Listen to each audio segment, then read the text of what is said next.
نشان در دل چراغ روشن است و از همه بر تن تو جوشن است.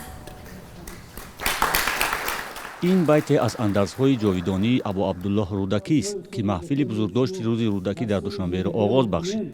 رودکی آدم و شعرا یا بنیادگذار شعر فارسی دانسته می شود و تاجیکستان 20 سپتامبر روز گرامی داشت نقش او در ادبیات و تاریخ فارسی زبانان اختصاص داده است. اما این محفل با شماری اندکی از شاعران و فرهنگیان برگزار شد. ما حتی یک طولا را پر کردن نمیتونه.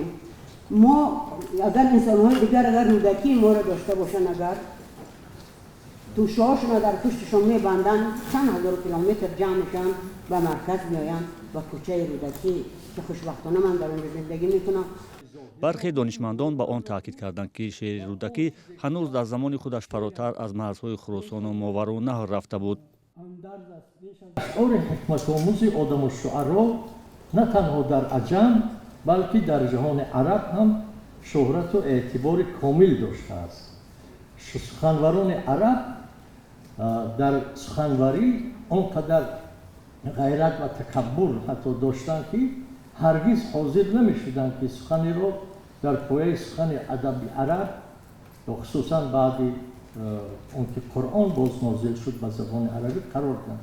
ولی شعر رودکی را همچون سخن خاص ترجمه کردند، در ترجمه عربی حفظ شده است. شماری از فرهنگیان اشاره به آن کردند که ضرورت پیش آمده است که سیمای شخصیت‌های بزرگ ملت از جمله رودکی در تئاتر ملی از دید نو آفریده شود. ولی از مکتبی استاد اولوزاده استفاده برده یک درام نویسند که باید امروز در تئاترهای ما حتما چهره استاد رودکی، چهره اسماعیل سامانی، کوروش کبیر، همه بزرگمردان فرهنگ و تمدن و سیاست ما باید که در صحنه ها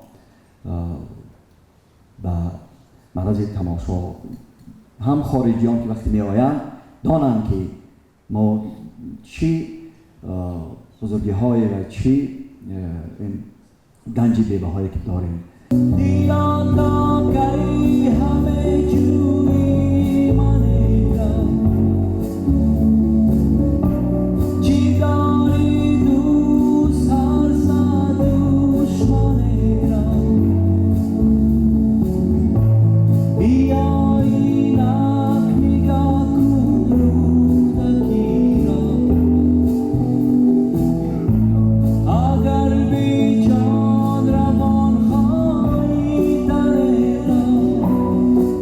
هنرمند سرشناس تاجیک دلیر نظر تنها آوازخوانه بود که در این محفل هنرنمایی کرد.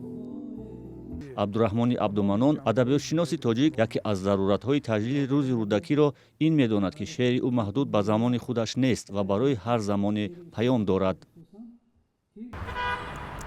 اخلاق جامعه البته با مرور زمان دیگر می‌شود نمی‌شود، لیکن ستون‌های اخلاق باید ابدی باشد، باید برجا باشد.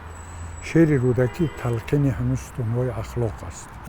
روز رودکی در تاجیکستان 20 سپتامبر از سال 2002 به این سو رسما تجلیل می شود. در تاجیکستان به افتخار رودکی ناحیه و خیابان و محله‌های زیاد نامگذاری شده‌اند. هیکل‌های زیادی بنیادگذار شعر فارسی در گوشه‌های مختلف کشور پایه‌گذاری شده است. آرامگاه این شاعر در زادگاه شهر پنجکن در شمال تاجیکستان است. تاجیکستان به نام رودکی جایزه دولتی دارد و همچنین عکس او روی بانکنوت 500 سومانی را زیب می‌دهد.